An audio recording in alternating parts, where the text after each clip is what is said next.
자, 그리고 또 앞으로 개설할 부분은 이런 어학적인 것뿐만 아니라 지적인 컨텐츠에서 2016년에 가장 균형 잡히고 가장 fair-minded, 가장 그 적당하고 정당하고 공평한 그런 시각이 지문에서 활용이 되었는데, 학생들이 그 관심이라고 하는 것도 이 지문을 우리가 어떻게 선택하고 문제로 출제하느냐에 중요한 역할을 합니다. 학생의 관심이나 젊은이들의 주제가 우리가 많이 소홀했는데 금년에 많이 그 향상이 된 그런 모습이에요. 30번 아까 잠깐 리뷰를 했지만은 힙합 댄스 컨테스트 온 스테이지. 그래서 비보이라는 말도 그렇게 과감하게 비격식의 그런 미국의 표현인데 거의 슬랭 수준이죠. 그런 말도 과감하게 사용된 바람직한 그런 지문입니다. 이렇게 금년에 많은 그 향상을 보였는데 영어가 과연 얼마나 학생들에게 흥미로운 것이냐. 내가 어떤 주제가 흥미가 있을 때 잘하게 되고 관심을 갖게 되고 해서 행복해집니다. 그런데 별로 내가 관심을 갖지 못할 주제, 별로 그렇게 나에게 의미가 없는 거, 내가 해서 보람이 없는 것일 때는 학생들은 흥미를 잃게 되고 그러면은 교육의 커다란 줄기가 허물어지는 그러한 부정적인 것을 가져오게 되죠. 페이스북에 제 개인적으로 금년 6월 27일에 어떤 학생으로부터 글이 들어왔습니다. 한번 잠깐 보실까요? 안녕하세요. 현재 수능을 준비하고 있는 고3 학생입니다. 영어 공부는 정말 재밌는데요. 다행이네요. 근데 아무리 공부를 열심히 해도 해소되지 않는 궁금증이 영어 듣기, 수능을 이야기하는 거였습니다. 모의고사나 왜 이렇게 재미가 없나요? 공부를 하려고 해도 전혀 관심이 없는 토픽만 다루고 있어서 흥미를 떨어뜨리네요. 도대체 우리들이 관심을 가질 만한 주제로는 이야기를 다룰 수는 없나요? 정말 재미있게 공부하고 싶다는 그런 영어를 하고 싶은데 그거에 대해서 그 문제가 수능이나 고등부의 문제나 영어의 교육이 별로 나를 도와주지 않는다. 그런 식의 표현이죠. 얼마든지 공감하는 그런 내용입니다. 우리가 학생들이 관심이 있고 좋아하는 것만을 가르치냐, 그것이 당신이 교육자냐 아니면 이것이 바람직한 교육이냐, 이런 질문이 나올 수도 있습니다. 물론 학생이 자기가 좋아하는 것만이라고 우리가 다 거기만 줄 수는 없죠.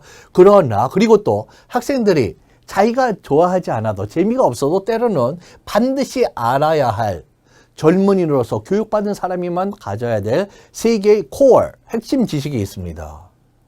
그래서 우리가 전적으로 재미만을 위해서 공부는 할 수 없지만은 이 두 개가 균형이 잡힌 어떤 믹스가 되어야 되겠다고 봅니다. 2016년에도 그렇게 많은 향상이 있었고 젊은이들의 주제가 등장하고 했는데, 예를 들면은 11번 보시면은 커뮤니티 센터, 대개는 그 연로하신 분들이 많이 모여서 건강을 돌보고 요가도 하시고 브리지 카드 게임도 하고 그러죠. 거기에 자기가 안 쓰는 메디컬 이퀴프먼트, 의료 장비, 휠체어를 안 쓴다든지 이런 거를 도네이트하는 이야기가 나옵니다. 12번 다음에는 중년의 부인이 아파트를 찾아 나선 그러한 이야기고요. 13번에는 Board of Directors, 한국어로 말하면 무슨 중역 이사회 정도 되는 거죠. 거기에 비즈니스 프로포즈를 써서 내는 그러한 이야기입니다.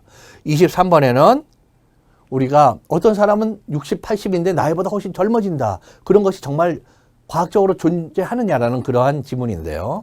그래서 aging, 나이가 드는 사람들의 그 physical appearance의 이야기인데 60대, 80대의 이야기가 나옵니다. 이쪽은 주로 어른들의 세계이고 학생들이 많이 관심을 갖기 힘든 그런 이야기죠.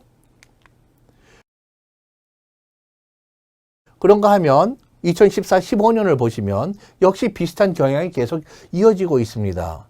그 대화나 그 지문의 많은 부분이 상당수가 보스하고 직원의 관계, 동료, 직장에서의 동료, colleague, 전문직에서의 그런 동료들이죠.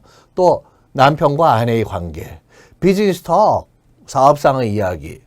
그리고 예를 들면은 정년으로 은퇴했다, retirement, party나 ceremony 이런 이야기들. 직장을 떠나는 사람의 farewell party. 그런가 하면 어떤 그 퍼블리셔 출판인이 뉴욕으로 비즈니스 출입을 갔는데 회사에다가 전화를 해서 어떤 서류를 자기가 묻고 있는 곳으로 팩스로 보내달라는 이야기가 납니다. 상당히 그런 상당히 진지한 그런 비즈니스 상황이죠. 그런가 하면 자기 오피스에서 사용할 커피 메이커를 쇼핑을 나간 그런 이야기. 이런 것들 상당히 어른들의 주제로 학생들이 이모셔널 반딩이 떨어지는 그러한 주제라고 하겠습니다. 그런가 하면 또 그런 나이가 많은 분들의 이야기라서 흥미가 별로 안 난다라는 거 하면 또 꼬맹이들의 이야기를 하기 때문에 또 흥미가 안 나는 경우도 있습니다. 작년의 경우 6번을 보면 아이들의 그 생일 잔치입니다. birthday party에서 treasure hunt, 보물을 숨겨놓고 거기서 찾는 그런 이야기. 그리고 2014년의 경우에는 아이들의 play theater, 연극장 셋업하는 거. 또 10번에서는 같은 해에 아이들이 그 동물원으로 스쿨 필드 트립을 가는 이야기입니다. 상당히 미국 같으면 예를 들면은 가을이면은 지금 같은 가을이면은 펌킨 패치로 간다든지 스푸키 어떤 헌티드 하우스 아이들이 모여서 어떤 필드 트립을 그런 좀 무시무시한 무서운 데로 간다. 안 가는 학생들도 물론 종교적인 이유나 다른 이유로 안 갈 수 있죠. 그런 어떤 필드 트립의 이야기인데 이런 것들은 또 거꾸로 우리 고3 대학을 앞둔 학생들이 다루기에는 또 이모셔널 반딩이 떨어지는 그러한 주제가 되겠죠. 그래서 이런 주제들에 대해서 조금 더 우리가 계속 개발을 하고 학생들에게 한 걸음 더 다가가는 그런 주제의 그런 타픽의 선발이 있어야 되겠다고 봅니다.